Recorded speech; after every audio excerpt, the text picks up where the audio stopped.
that they're changing my voice. So this video is about why a suitable helper. Why did my ex-fiance cheat on me and leave me? And I have very good answers. You'll see that I'm right.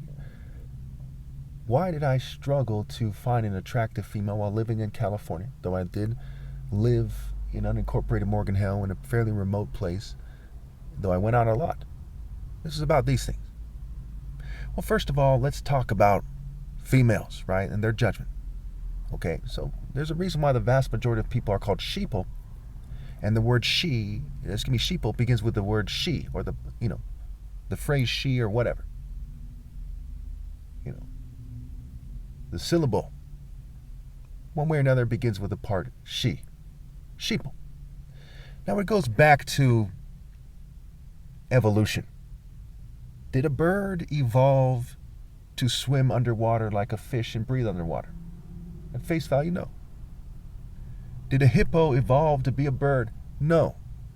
Females evolved in most cultures, almost every culture, to do things like pottery, to raise the children, to maintain the home, to maybe wash clothes. Some of these things can be quite complex and take some thinking, right? So they evolved to be skilled labor and to be suitable helpers. And to some degree, there's nothing wrong with that. Okay? Men evolved to make the decisions. Females evolved to be skilled labor. Am I saying they can't be a manager? I'm not saying that. Am I saying they can't own a company? I'm not saying that. Quite often, they would trade things at the market. Various cultures had market days, things like that. They had various ways that they traded with each other. So they actually evolved to manage companies, if you will, or to have the skill sets to manage companies quite well. What they didn't evolve to do very well is to masterfully pick a mate. Quite often, marriages were arranged. When you go out into the jungle and you hunt, you learn to think in a more effective way. The female brain, as they say, is different from the male brain. There's differences in gray matter and white matter, right? Focused activity, multitasking. Some people argue that females are more emotionally intelligent. It might have to do with, where that is true, it might have to do with raising children, right? So they evolve certain skill sets. Quite often we see people from different races, right? You might see it in California. It's very common to see a young Hispanic gentleman who's pretty good looking. Again, I'm not gay, but we all make estimations in regards to this. It's even an estimate, right? Mate, the word mate is even an estimate. Okay? So, and he's with a female who's pretty good looking, quite often. Or maybe you see a good looking guy who's with a not so good looking female. He's having trouble getting a good looking date. What is logically and universally fair is people deserve the equal and opposite, in terms of you're a good-looking guy, a good-looking female. You're a smart, handsome guy, a smart, attractive female, what have you. And that's how nature naturally plays it, right? We prefer the ripe apples to the rotten.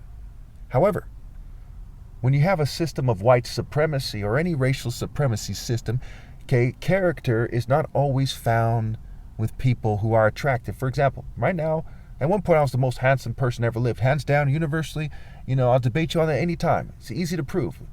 A lot of people have agreed with me. The opposition view have agreed with me on that because it's universal. But right now, I don't look so attractive. I'm 43.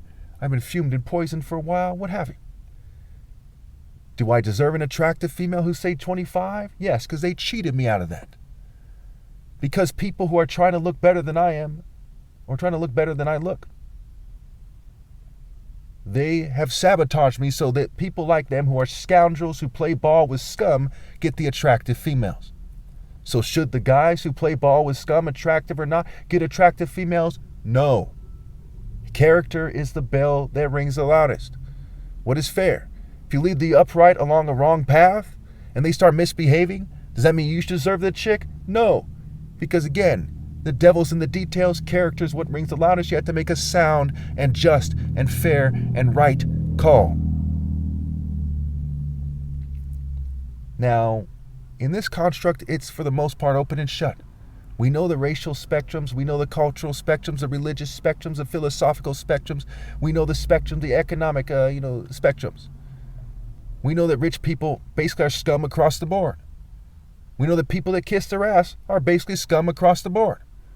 We know that if you're going to find a decent man, he's got to be standing firm for what's right, not following the crowd, not being compartmentalized like a pushover punk. Because when you let evil people tell you what to do, you're behaving like an unruly woman. That's why the Bible says folly is an unruly woman. And folly is in the heart of a child. So you're acting like a child and an unruly woman when you follow wicked people. Especially like in the church when they pretend that they're righteous. What's worse than a wicked person pretending that he's righteous, doing the worst crimes against God and humanity ever? So should that type of person, regardless of how good looking they seem to look, is even called good looking, mind you, should they get an attractive female? No. Now keep in mind also that males are supposed to man up, put their foot down, head of the household, ruling their household on behalf of God and the divine order. God through me, through whatever the moral order is, through them ruling over their household, their family. Pretty straightforward. So females, all throughout history, they adjust. Look at Native Americans, for example. They had very interesting cultures. White man comes here, they adjust. Before you know it, they all have like white cultures with just a semblance of their culture. They assimilate. And so it is with females. So it is with white people, and the Romans went around sweeping over them. And the families that eventually rose to power in Rome started off being conquered by other people with different cultures, and they forced them to go into their culture. And then they made a variation of their culture with their characteristics in mind. Females in a marriage are supposed to be ruled over by God through the divine order, then by their husband. And one woman for one man. Just because someone is higher up there in the divine order than you are, if you're in the divine order, they're not supposed to take your wife. That's your wife. That's for you. But in the sense where it's righteous and just, they rule over you in a sense, they're above you in a sense, that's fair and square. You should have no problem with it. The sun is above you, the sky is above you. Should you flip out because that's the case? Whatever the natural order is, that's what it is. In whatever sense. Pretty straightforward. So, females all have cheated me out of my right to lead. Where is their worth? Two things. One, their ability to accept that I'm Christ and to obey God through me. Two, their attractiveness. Psalm 45, the king will desire your beauty. Submit to him, for he is your Lord. Honor him, bow to him, he is your Lord. If they are unattractive and unruly, they can get the fuck lost. If they are in submission on every issue except for the fact that the righteous king deserves an attractive woman, and they're unattractive and they insist on being my suitable helper, slap that bitch across the fucking face. That's how serious I take that topic. It's called settling. The word set, the enemy of God, Satan, and Setan, Set, the deity of evil in Egypt, settling for a reason. Setting the stage, settlers, setting a trap. Settling. And because of colonialism, the idea of a settler has negative connotation after a certain point in history at least. Pretty straightforward. No offense to anybody, just how it is. Okay. So, why did females shun me? Because they are raised on the issue of dating, on the issue of 50% divorce rate, on the issue of dating, they are fucking retarded. When it comes to knitting, they might be good. Managing a company, great. Maybe, maybe not. The issue of, how to put on makeup or whatever the fuck. But on dating, on choosing a man, my goodness, they fucking suck. They don't understand you should prefer death to the people they've been reproducing with. They just don't get it. They don't have that basic dignity, that basic self-respect when it comes to dating to choose wisely. And it is a catastrophic failure. And I blame males first and foremost because from their patriarchal cultures, these females were forged. They were made in patriarchal cultures almost across the board, if not across the board, not matriarchal cultures. Where were you and your forefathers when females were being taught to date like a fucking idiot? While the righteous were persecuted by fucking scum. Scoundrels. They were helping scoundrels do it almost across the board. That is a catastrophic failure by males, by other males. Judging each according to their deeds. The one who much is given, much is expected. If you are given a patriarchal order and you are the man of the household and females turn out to be dumb bitches and it's clear that you're slacking your work, how much blame do you deserve? At the same time, a female in a very feminist society like America, feminists in certain ways have the ability to choose no arranged marriages unless they're dumb enough to let themselves be coerced, what have you. They've made dumb fucking choices. They date the Dick Dastardlys and the Lex Luthors of the world, the Hobgoblins and Green Goblins and the Crossbones of the world from the Captain America comic book and Sabretooth from the X-Men. They date scum. And many of them know that the females keep making that mistake and they start dating each other. And that's partially a response to the despicable patriarchal orders that have ruled over them historically, almost across the board again. The truth will set you free. The word hurt is scrambled into the word truth for a reason. When somebody cares about people and tries to set things straight out of love, they rebuke them, they chastise them. Perhaps more often than not. Better is open rebuke than love that is concealed, than love is hidden. They're not telling you this, and they're not risking their lives to tell you this. They're not being sabotaged and group targeted like I am to tell you this, because they don't love you. But then you give them your body and you have their kids. Is that fair? That he who actually loves the idea of a marriage, the idea of a woman and a family is shunned, while all the scum who don't have the basic decency to insist on what's morally precise, they're popping out kids like nobody's business. They're getting all the hot chicks.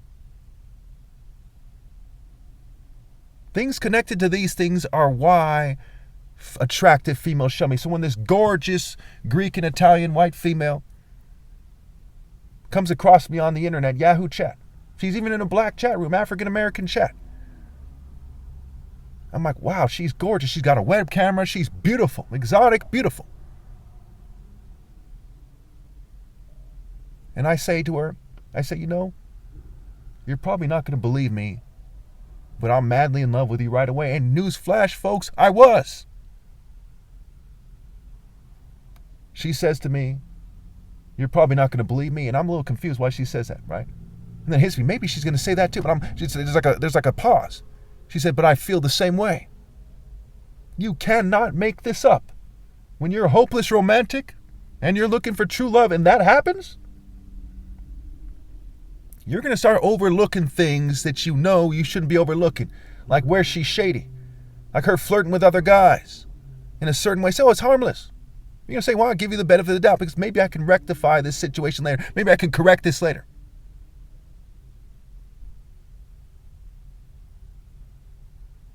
And so she leaves me, leaves me and comes back. Last time she left me was in 2010. After she left in 2009, came back in 2010. She has a child. Or I think the second time, the second or third time, because that was the second time she came back and she had a child. So she had a child before that, when she left before that and came back. Then the last time, she still had the child, obviously. And it's 2010. And she finally leaves after she looks like bored and sad and tired. She's like, of course I love you. Why wouldn't I love you? Well, how come you don't look like you love me? Then she leaves. And that's it. I was not able to correct the situation partly because it's a long-term relationship. So what? People are in long-term relationships all the time and they work out. Quite often they don't. Sometimes they do. When that's your best bet, because attractive women that you could fall in love with. Because if you're not going to be attracted to them, how are you going to love them deeply and romantically when you're a hopeless romantic? It's the difference between when you're being straight and dating a woman and dating a guy. It's attraction. Natural attraction. True. Divine. What have you.